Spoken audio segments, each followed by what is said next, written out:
Vamos falar então do grupo Vozes Búlgaras. Fale, você foi uma das criadoras, não foi? Fui. Eu, a Anunciação, estávamos brincando com a possibilidade da gente criar um grupo com várias mulheres que faziam parte de uma experiência maravilhosa da qual a gente fazia parte também, chamava Orquestra Orgânica Performática, que era orientada pelo mestre Estênio Mendes e o Fernando Barba. E, e aí era uma época em que as vozes búlgaras, o mistério das vozes búlgaras, que é um grupo búlgaro com umas 70 vozes, abrindo aquelas vozes que arrepia a alma, assim, e aquela relação com a terra, né?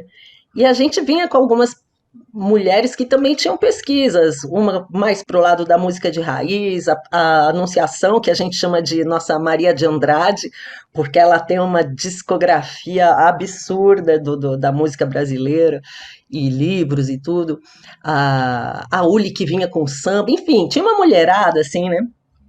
E, e aí a gente ouvindo essa coisa das vozes búlgaras, e a gente podia fazer as vozes búlgaras, né?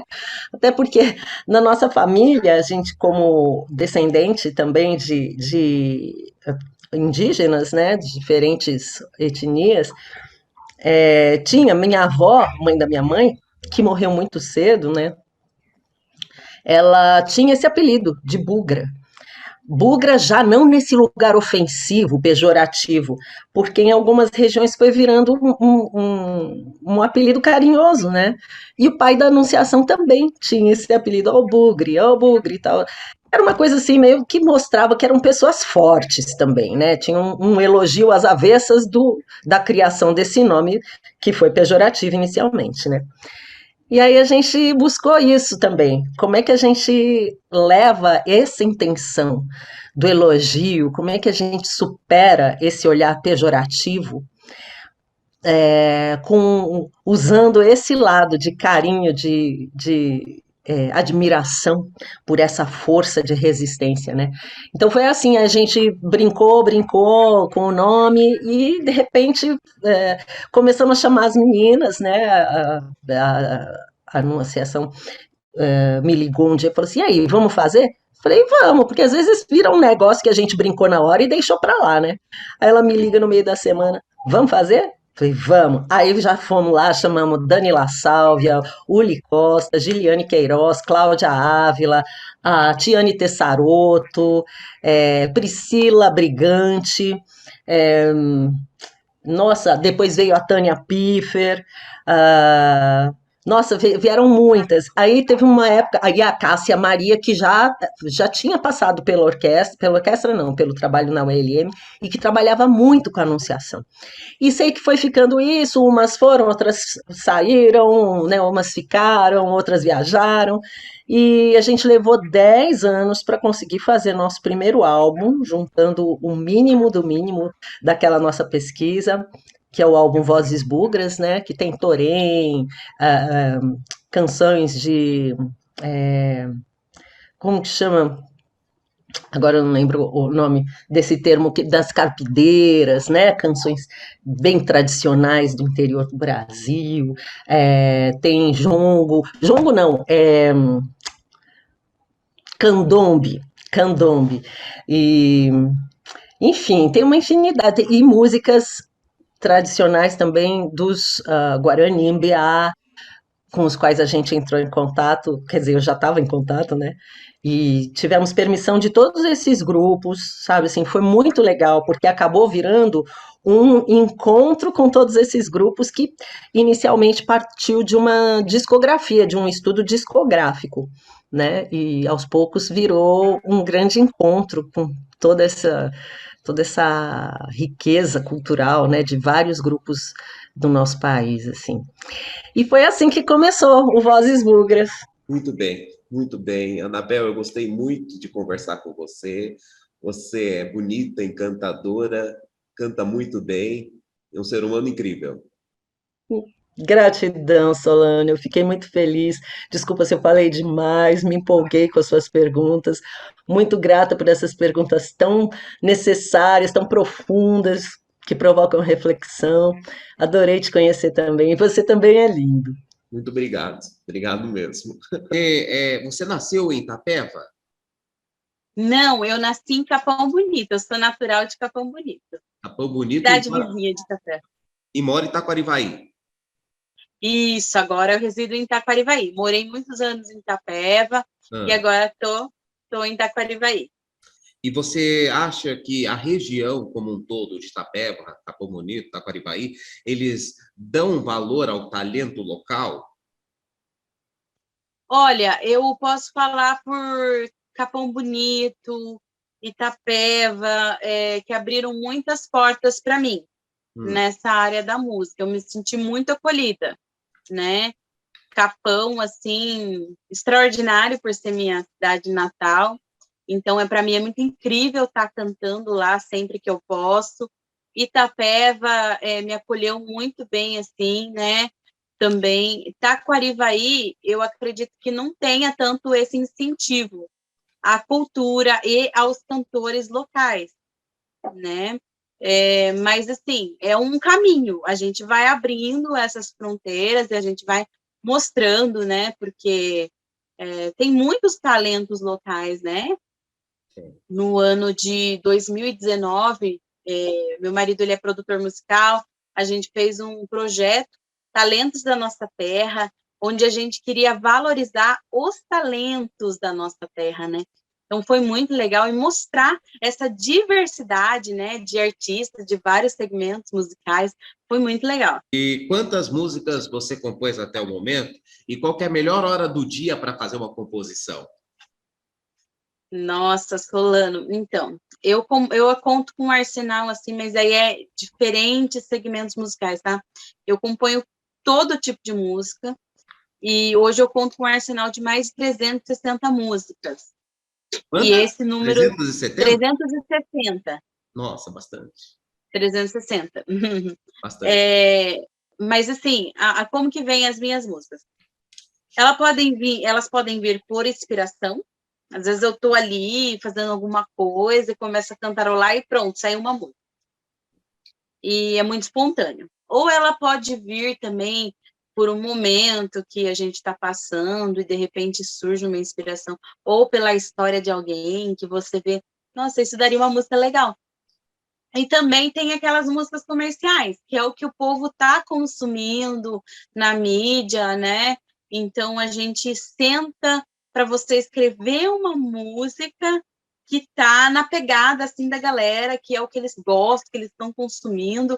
Só que esse tipo de música, eu falo para você, são músicas comerciais que você senta para você escrever, você já tem um tema normalmente, não são as músicas que mais tocam. Eu acho que as músicas, por inspiração, elas têm algo muito especial. Eu acredito que é inspiração divina mesmo, é algo angelical, não sei te explicar. Mas as músicas mais bonitas que eu escrevi, assim, durante essa minha trajetória, são as músicas que vêm por inspiração. Então tá certo. Carla Andrade, muitíssimo obrigado. Gostei muito de conversar com você. Você é uma pessoa maravilhosa, muito simpática. Obrigada. Obrigada. E espero que você Eu que agradeço. E espero que você consiga. Eu que agradeço. Obrigado. Obrigada, meu querido. Eu que agradeço muito você por esse convite maravilhoso. Foi muito especial conversar com você, tá? E pode contar com a gente no que precisar aí, tá bom? Voltaremos mais vezes, tá? Tá certo. Fale dos seus dois canais, Índio News e Casos Policiais.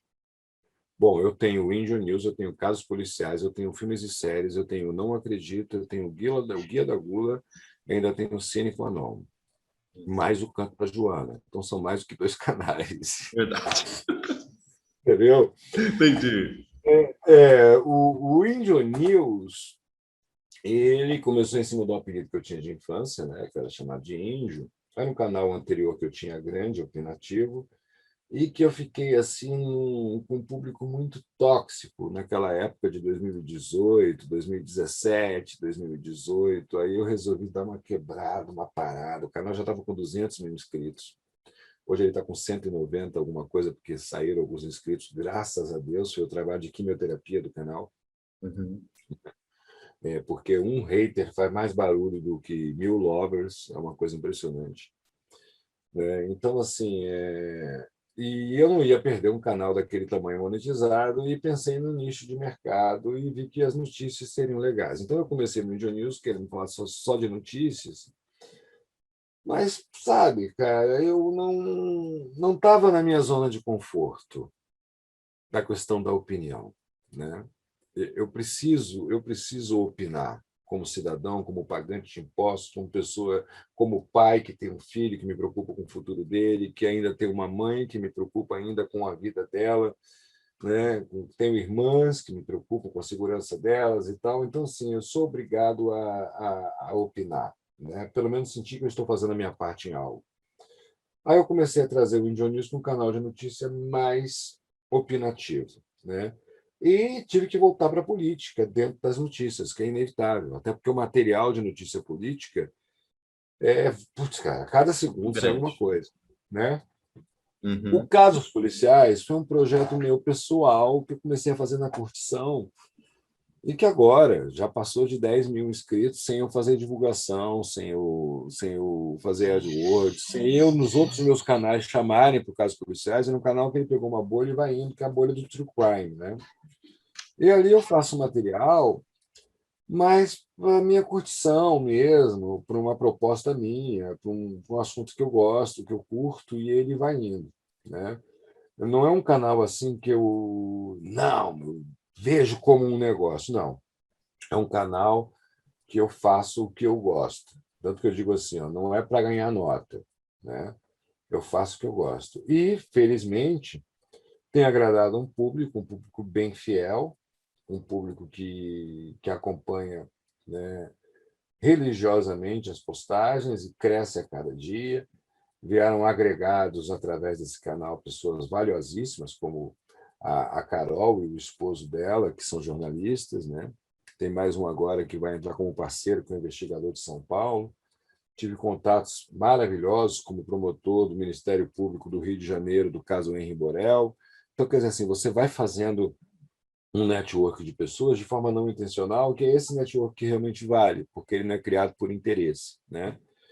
O filmes e séries ali, quando eu estou com uma ideia na cabeça e tal, de fazer um vídeo sobre um filme que eu assisti, também é meu espaço ali que eu uso para falar de cinema de uma forma descompromissada. E uso também para entrevistar alguns colegas. Ali eu já entrevistei Lobão, já entrevistei a Daisy Nunes, né? No Filmes e Séries. Entrevistei agora o Erlanes Duarte, que é um cineasta do Maranhão, um cara incrível, gente boníssima, está bombando, fez um filme agora, o último dele com o Dedé Santana, ex-Trapalhão. Né? O Guia da Gula é onde eu tenho um personagem que eu zoo muito a questão de culinária, então quer dizer assim, um cara extremamente tosco, um personagem que eu faço, aí já é o meu trabalho como ator, que às vezes eu estou a fim de brincar, de desopilar, Sim. de exercitar, então eu uso para fazer esse personagem no Guia da Gula, né? O TV Cine Qua Non, a proposta dele é só para lives, né? E juntar o conteúdo de todos os outros canais. O Canto da Joana é um canal de crônicas da autora Joana d'Arc, que eu tenho o prazer de fazer a narração e a montagem dos vídeos. E tem o Nas Coxas, que eu acabei não falando, que é o canal de humor, Hum, entendeu? Que esse é um entendi. Preciso projeto. conhecer. Que esse, depois eu te mando o link, que esse é um projeto que está mais em stand-by, porque quando ele estava começando a decolar, veio a pandemia, aí começou o problema de produção, juntar elenco, externa, né, medidas de não aglomeração, máscara e tudo, aí o projeto ele estancou, voltou para estaca zero de novo, porque surgiu a pandemia, mas ele estava começando a decolar, mas ele vai ser retomado assim que possível. Eu Né? conversei com o Luiz César Rangel, cineasta e ativador político. Eu agradeço muito a sua participação aqui no Sabablog, no canal Solano. Eu que agradeço, Solano, Deus abençoe pelo teu trabalho, o teu profissionalismo, o teu carisma, a tua educação, tu vai longe. Muito obrigado. Vamos ver, o emulador que você usa hoje, os emuladores novos, eles têm as conquistas que os jogos têm, as platinas, os troféus e tudo mais. Os jogos novos, como por exemplo, o Rocket League tem, por exemplo, um tempo para você atingir o speedrun? Não, Rocket League acho que nem tem como ter speedrun, porque ele é um jogo online, né? É um jogo que... Ele tem também um modo carreira dele, que é bem fraquinho, mas tem como você pegar as conquistas dele, sim. Mas speedrun, eu acredito que ninguém deve ter feito de Rocket League no mundo, porque é um modo carreira ali que basicamente você tem. Acho que não tem como ter speedrun no Ah, Rocket League. Realmente não tem como.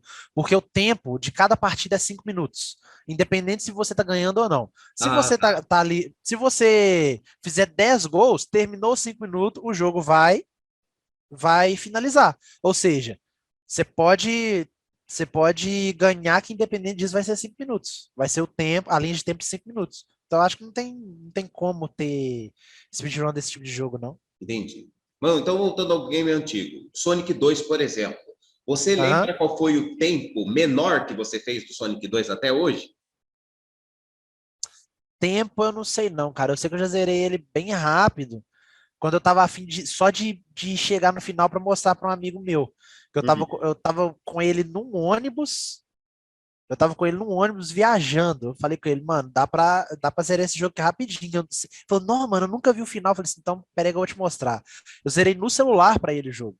No Hum. celular. E aí eu peguei, cheguei no boss final. Acho que eu levei 1 hora e pouco pra poder chegar, velho. 1 hora e pouco. E isso eu sei que dá pra fazer bem menos. Eu acho que o Sonic 2 dá pra zerar com 30 para 40 minutos, se eu não me engano. Só que Pegando aí as sem, esmeraldas? sem pegar as esmeraldas. Eu acho que a questão das esmeraldas deixa ele um pouquinho mais longo, né? Sim. Mas dá pra zerar tranquilamente, cara. E Mesmo você. porque se, vo- Ah, se o cara conhecer a fase, ele jogando com Super Sonic ou não, no final, ele vai. é, ele vai saber chegar no final, matar o boss e acabou. Ele não vai precisar de Super Sonic para poder ficar super rápido e super invencível. Ele vai, joga e acabou. Ele já sabe onde é que tá os bichos, onde é que tá as armadilhas da fase. Então ele chega lá no final e acabou. e você já É bem jogou a fácil. hack? E você já jogou a hack do Sonic 2, onde ele fica gordo? Não, agora eu tô interessado nisso aí. Ele já é bem gordinho. Agora você falou que tem um hack que ele fica gordo. Sim. Quem deve saber disso é Lorena, né? Sabe? Sabe? Ah, com certeza ela sabe disso. Só que a gente não conversa muito sobre jogo antigo, não, entendeu? Mesmo porque a gente mal tá tendo tempo, porque ela trabalha, eu trabalho também o dia inteiro. Mas época, você pode perguntar pra ela um dia, cara, época feliz é que eu ia lá pra casa dela, eu ficava 2, 3 dias lá na casa dela. Aí não tinha esse negócio de computador, não tinha nada. Tinha aquela televisão de tubo, grandona, Hum. na sala da minha avó. E a gente pegava o PlayStation 1, pegava o Mega Drive, Super Nintendo, ligava na televisão dela, ficava lá sentado comendo alguma bobagem e jogando jogo antigo em tela dividida. Era muito bom. Era eu, ela e minha prima Franciane. A gente ficava lá direto, direto. Época boa aquela lá, viu? Entendi. Você viu que no início da entrevista eu tava bem assim, Sim. ó. Bem retraído. Agora eu já tô mais tranquilo, que eu vi que você gosta também. Foi mais um bate-papo, né? Sim, com certeza. É bom demais, cara. Tá Eu que te certo. agradeço pela oportunidade aí, velho. Por nada. Por nada. Não esqueçam de se inscrever no canal dele aí, não, viu? É pra inscrever, ó. Tô esperando. Já apertou o botão de se inscrever aí? Aperta o Os botão de se meus inscrever, inscritos. deixa o gostei. Segue ele nas redes sociais também, tá? Tô esperando. E os meus inscritos sigam o canal dele também no YouTube e na Twitch também. Obrigado. Faz Obrigado. isso aí também. O homem e a mulher se comunicam de formas diferentes? Se comunicam, Solano, de forma muito diferente. É sempre bom a gente entender essas características, porque óbvio que hoje nós temos aí todas as discussões sobre como o homem agride a mulher de algumas maneiras violentamente com a comunicação, ou como ele diminui a mulher muitas vezes com a comunicação. Então, nós temos o interrupting, temos o mansplaining, temos todas essas definições que são aí muito estudadas e não estamos falando disso. Isso existe Isso precisa ser seriamente levado em consideração, mas fora isso, também existe diferença entre a comunicação do homem e da mulher e que nós precisamos estudar, porque se nós não estudarmos, e em tudo em comunicação é assim, se eu não souber para quem eu estou falando, quem é meu público-alvo, quem está me ouvindo, eu não vou atingir o meu objetivo. E quais são as características principais de diferença entre o homem e a mulher na comunicação?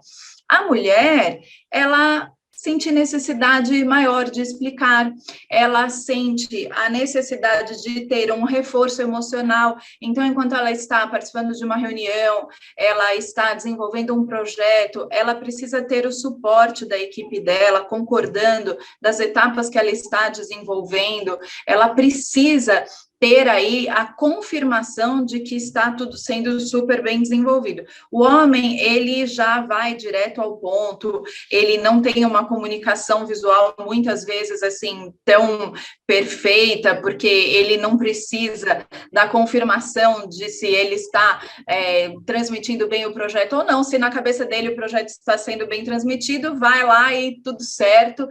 E também ele não precisa desse reforço emocional. O que isso significa na prática? Significa que se eu, Raquel, for falar para um público predominantemente masculino, eu preciso ser um pouco mais objetiva, eu preciso ser um pouco mais clara, eu não posso me magoar se eu não tiver um reforço emocional, porque é para este público que eu estou falando.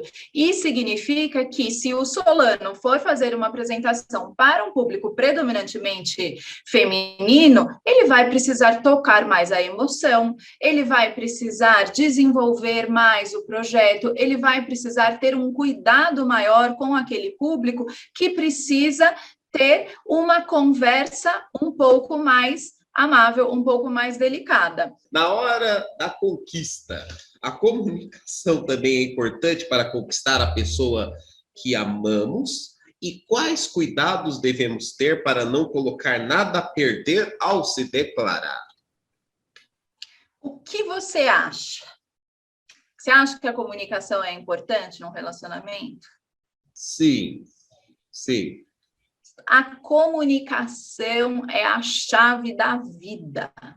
Não existe, eu vou preparar minha comunicação para ser uma pessoa de sucesso no mercado.